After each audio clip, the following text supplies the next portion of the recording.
సంసోను ఘోరంగా, ఎంత ఘోరంగా చెడిపోయాడంటే మామూలుగా చెడిపోలేదు,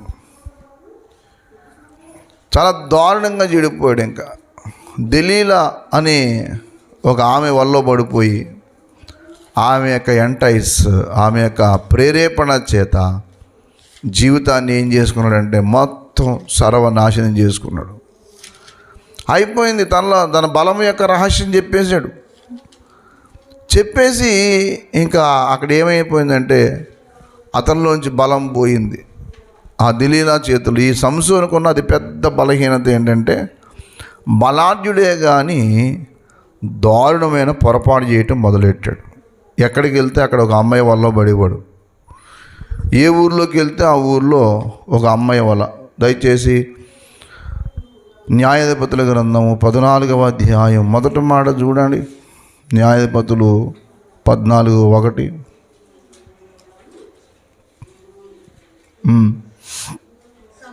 తిమ్నాతునికి వెళ్ళి చదువుతల్లి.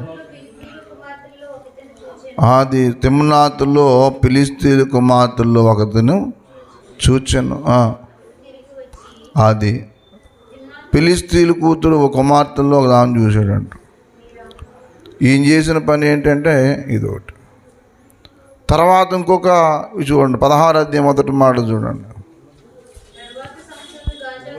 వేశ్యనొకతని చూచి ఆమె యొద్ద చేరును. మళ్ళీ ఇక్కడ మొదలెట్టాడు. మరలా 4వ వచనం మరలా చూడండి. పిమ్మట అతడు సోరెకు లోయలోనున్న దెలీలా అనే స్త్రీని మోహింపగా ఫిలిష్తీయులు చూసారా. ఈ అయ్యగారికి ఎక్కడికి వెళ్తే అక్కడ ఒక ప్రాణం నెట్టుకుంటూ వాడు ఎవరో సంసోన్. ఈ మధ్యకాలంలో ఒక ఆయన మహానుభావుడు అక్కడ గుడివాడలో ఉంటాడట, కిరణపాల్ అని ఆయన.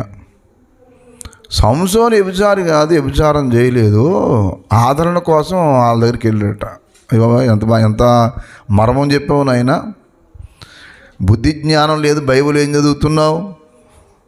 సంసోను మామూలుగా చెడిపోలేదు.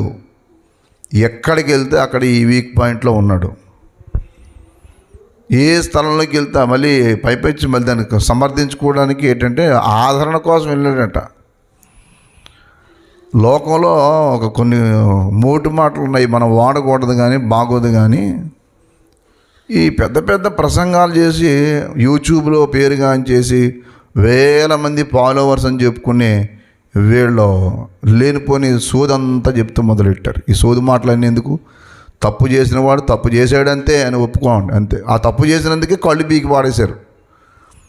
దేవుడు ఎడబాసాడు, ఆ మాటకు మర్చిపోయాడు. ఈ కిరణపాల్ అనే మనిషి దేవుడు మాట్లాడేది కట్ చేసి పెట్టండి. కాబట్టి ఆ మనిషి ఏం చేశాడనంటే మొత్తం కట్ చేయటంటే మొత్తం ఇది ఈ బిట్టు. దేవుడు ఏం చేశాడనంటే ఈ తప్పు చేసినందుకే 2 కోల్పోయాడు. చూడండి ఏం కోల్పోయాడు. 16వ అధ్యాయం న్యాయాధిపతుల గ్రంథము 19వ వచనం 20వ వచనం చూడండి.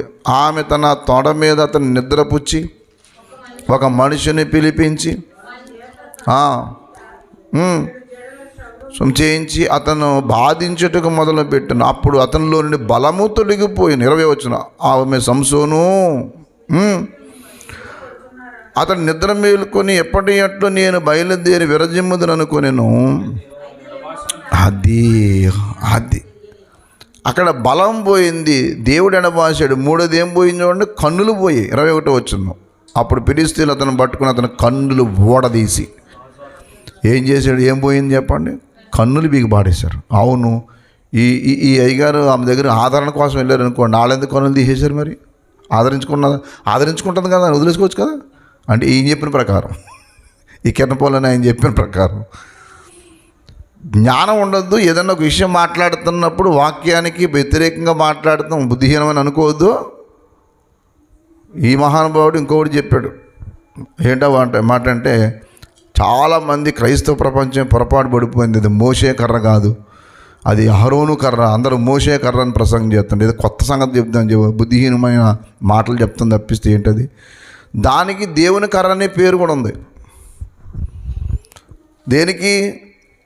మోషే చేతిలో ఉన్న కర్రకు దేవుని కర్ర అనే పేరు కూడా ఉంది చాలామందికి. మరి ఆ మనిషికి కూడా ఇది అర్థమైందో లేదో, ఆ దేవుని కర్ర చేత పట్టుకుని వెళ్ళాడన్న మాట కూడా మర్చిపోడేమో. దయచేసి చూడండి, నిర్గమాకాండము 4వ అధ్యాయం దగ్గరికి రండి. నిర్గమాకాండంలో 4:20 చూడండి. మోషే తన భార్యను తన కుమారుల్ని తీసుకొని గాడిద మీద నెక్కించుకొని వెళ్ళను. మోషే దేవుని కర్రను, అవునా కర్ర మోసేదా దేవునిదా? దేవుని కర్ర. అది అసలు ఎవరిదా కర్ర? ఆ కర్ర ఎవరు చెప్పండి? ఎవరిది? 2 వచ్చింది చూడండి, 4:2. యెహోవా నీ చేతిలోనిది ఏమిటి? కర్ర. ఎవరి చేతిలో ఉంది అది? మరి ఇప్పుడు ఆ కర్ర ఏమైంది? అది మోషే చేతుల్లో ఉన్న కర్ర దేవుడు చెప్పాడు కాబట్టి అది దేవుని కర్ర అయింది. ఇప్పుడు దేవుని కర్ర మోషే చేతిలోంచి అహరోనుకి వెళ్తే అది ఎవరి కర్ర అయింది? అహరోను కర్ర అయింది. అంతేగాని అహరోను ప్రత్యేకంగా కర్ర తెచ్చుకోలేదు. ఈ కర్రే ఈయన చేతుల్లో ఉంది. ఆ కర్ర దేవుని కర్ర అంటాడు. మోషే దగ్గర అహరోను మోషే భయపడ్డాడు కాబట్టి నేను వెళ్ళలేను, మాట్లాడలేదంటే ఈయనకి అర్థం కావాల, విషయం తెలియాలని చెప్పి ఏం చేయడంటే మోషే గారికి జ్ఞానం రప్పించడానికి అహరోనికి ఘనత రప్పించాడు. నువ్వు దేవుని పనిలో సరిగా ఉండలేదు అనుకో, దేవుడు పక్కన లేపి ఏం చేస్తాడంటే అతని ద్వారా నీకు బుద్ధి రప్పిస్తాడు. ఈ విషయం మర్చిపోతారు కొంతమంది. 10 మంది పిలిచేటప్పటికి 10 చోట్ల ఖాళీ లేకుండా డేట్లు వచ్చేసరికి ఒక్కొక్కడికి ఏం మాట్లాడుతున్నాడో వాడికి అర్థంగా సరిగ్గా ప్రార్థన చేయాలి మోకరించి. పాపము మనిషిని అన్ని రకాలుగా నష్టం కలగజేస్తే ప్రార్థన మనిషిని ప్రతి సమస్య నుండి బయటికి తీసుకొస్తుంది. దేవునికి స్తోత్రం కలుగునుగాక. హల్లెలూయా. కాబట్టి ఇరుకునందుండి నేను యెహోవాకు మొర్రపెట్టిన విశాల స్థలం ఉంది. యెహోవా నాకేమిచ్చాడు? ఉత్తరం ఇచ్చాడు. యెహోవా నాకు ఉత్తరం ఇచ్చాడు. ఉత్తరం ఇచ్చిన తర్వాత ఏమంటాడు చెప్పండి? ఆ ఉత్తరము అంటే అర్థం ఏంటంటే విడిపించాడు. అందుకనే ఆ 118వ కీర్తనలో మాట్లాడుతూ ఒక మాట అంటాడు ఆయన. 118వ కీర్తనలోకి మళ్ళీ రండి. ఉత్తరం ఇచ్చాడు. అంతేకాదు, అక్కడ 6వ మాట, యెహోవా నా పక్షమున ఉన్నాడు నేను భయపడను. 7వ మాట, యెహోవా నా పక్షం వహించి నాకు సహకారి అన్నాడు. నా శత్రువుల విషయం, నా మీద శత్రువుల మీద నేను యుద్ధం చేయలేను, కానీ ఆయన చేస్తాడు. నాకు ధైర్యం లేదు, కానీ దేవుని బట్టి నాకు ధైర్యం. నాకు విడుదల లేదు, ఉత్తరం ఇచ్చేవాళ్ళు లేరు, కానీ దేవుడు ఉత్తరం ఇస్తాడు.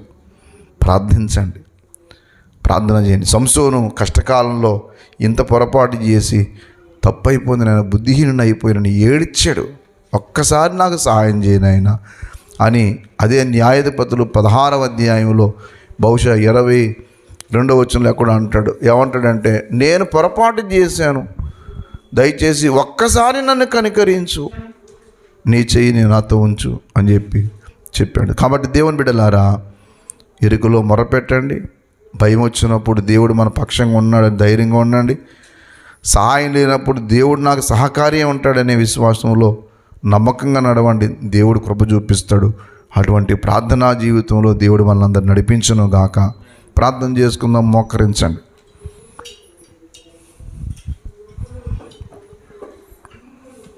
మోకరించండి.